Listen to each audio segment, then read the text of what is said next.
আজকে তরুণ প্রজন্ম আর মা বোনেরা জামাতকে বড় ভালোবাসে। তরুণ প্রজন্মকে যখন জিজ্ঞেস করা হয় তোমরা কেন ভালোবাসো, বলে যে আমরা তাদের মধ্যে স্বপ্ন বাস্তবায়নের মানচিত্র দেখি। যখন মহিলাদেরকে জিজ্ঞেস করা হয় আপনারা কেন সমর্থন করেন, বলে যে আমরা তাদের কাছে নিরাপত্তার ঠিকানা দেখি। এটা আল্লাহ তাআলার দান, এটা আমাদের কোনো কর্মের ফসল, এটা বিশ্বাস করি না। বিশ্বাস করি যে এই চিন্তাটা, এই ধারণাটা স্বয়ং আল্লাহ তাদেরকে দান করেছে। শুধু আমাদেরকে এখন সতর্ক হয়ে রাস্তা চলতে হবে।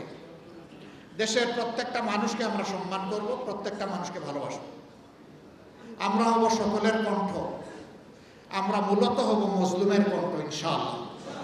আমাদের লড়াই হবে মজলুমের পক্ষে, জালিমের বিরুদ্ধে। জালিম হয়ে যে কেউ আসার চেষ্টা করবে তাকে আমরা বরদাস্ত করব না, এবং যুব সমাজও বরদাস্ত করবে না। মাঝে মাঝে দেখেন না, একটু খাতুগুতু দিলে কি হয় বাংলাদেশে। এদেরকে এখান থেকে শিক্ষা নিতে বলি আমরা। ভোটের এক সপ্তাহ আগ থেকে মানুষের বিবেক যারা খরিদ করতে চায়, এই দুর্বৃত্তদেরকে পাহারা দিতে হবে। ভোটের সময় টাকা বিতরণ করে, টাকা দিয়ে ভোট প্রভাবিত করা সাফ হারাম। এই হারাম কাজের বিরুদ্ধে আমরা রুখে দাঁড়াবো ইনশাআল্লাহ। সাবধান, কেউ এ কোথাও বলবেন না যে খেয়ে নেন আপনার মতো করে, ভোট দিবেন জায়গা মতো, এটাও বলবেন না। এই খাওয়াটা ঠিক না। বলবেন সে তো চায় নাই, তাকে জোর করে দিছে। আমি চাই নাই, আমাকে যদি এক বোতল মদ এনে কেউ দেয়, আমি কি মদ খাবো নাকি? অবশ্যই আমার খাওয়া উচিত। ওইটাও হারাম, মদ যেমন হারাম। মানুষকে এটা বুঝাতে হবে।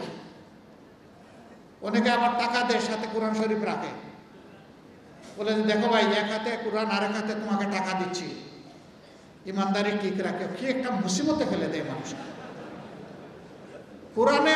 কোরআন যে জিনিসকে হারাম ঘোষণা করেছে, সে কোরআন নিয়ে এসে ওটাকে হালাল করতেছে। এদেরকে আল্লাহ তাআলা হেদায়েত দান করবে।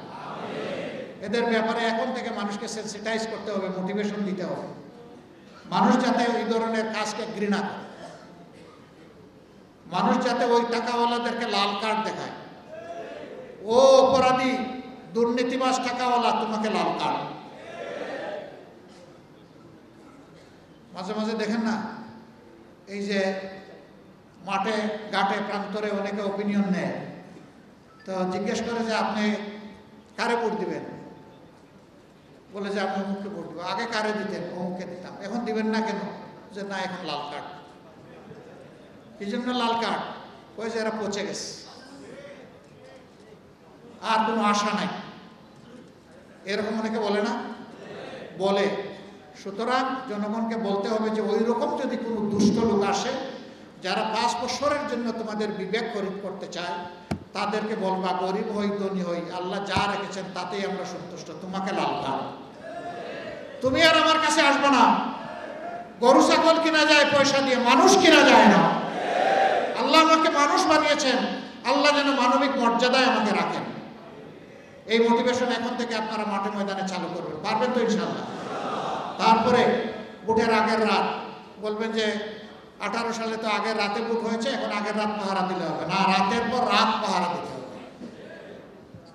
ভোটের কাঙ্ক্ষিত রেজাল্ট জনগণের হাতে না আসা পর্যন্ত, কোনো দলের নয়, জনগণের বিজয় না হওয়া পর্যন্ত আমরা ক্ষান্ত দেব না ইনশাআল্লাহ। আমাদের এই ভোটের অভিযান চলতে থাকবে আল্লাহ চাই।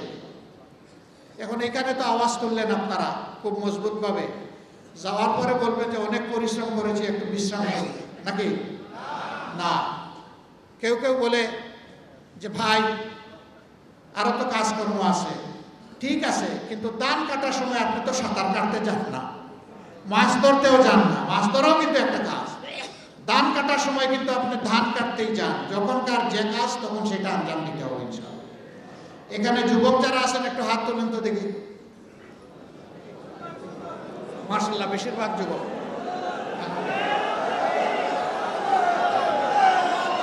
আপনি যুবক না? আপনি যুবক, মাশাআল্লাহ, সবাই যুবক। এখানে কিন্তু কোনো বুড়া মানুষ নাই। কোনো বুড়া মানুষ এখানে আছেন? কোনো বুড়া মানুষ জান্নাতে থাকবে? জান্নাতে কারা থাকবে? দুনিয়ায় কি যৌবনের শক্তি নিয়ে সবাই আমরা থাকতে চাই? আল্লাহ আমাদের আরজ কবুল করুন। যতদিন আল্লাহ জীবিত রাখবেন যৌবনের শক্তি সামর্থ্য দিয়েই যেন আল্লাহ তাআলা আমাদেরকে রাখেন। সম্মানিত ভাইরা, যুবকদেরকে যারা মুরব্বী আছেন বুকে ধারণ করে সামনে এগিয়ে যাবেন। আপনাদের অভিজ্ঞতার যুবকদের শক্তি দুইটার সম্মিলনী ঘটলে ওয়ান্ডারফুল কিছু হবে ইনশাআল্লাহ। আমরা সেই দিনটার অপেক্ষায় আছি। শিক্ষাঙ্গনে যা হয়েছে, অনেকে এখন বলে না এর কোনো প্রভাব জাতীয় রাজনীতিতে পড়বে না, সাধারণ নির্বাচনে পড়বে না, বলে না? প্রায় প্রতিদিন বলে। আচ্ছা, যার কোনো প্রভাব পড়বে না, এটা প্রভাব তোমার মগজে এত পড়লো কেন? তুমি এটা বলতে পারছো না কেন রে ভাই? এটাই তো প্রমাণ করে যে তোমার পুরো মগজটাই কাবু হয়ে গেছে প্রভাব করে। মানুষকে বোকা মনে করার কোনো কারণ নাই। এই বিশ্ববিদ্যালয়গুলোতে কারা পড়ে? Most sensible people. উচ্চ শিক্ষাঙ্গনে এরা অনেক স্মার্ট, অনেক কিছু নিয়ে ভাবে, অনেক খবর রাখে। তারা যে রায় দিয়েছে হুজুকের মাথায় দেয় না, বুঝে শুনে রায় দিয়েছে। ইনশাআল্লাহ আগামীতে বাংলাদেশের জনগণ বুঝে শুনে সেই রায়টাই দিবে ইনশাআল্লাহ। আল্লাহ তাআলা আমাদেরকে কবুল করুন। 23টা আসনে বিজয়ের লক্ষ্যেই আপনাদেরকে লড়তে হবে ইনশাআল্লাহ।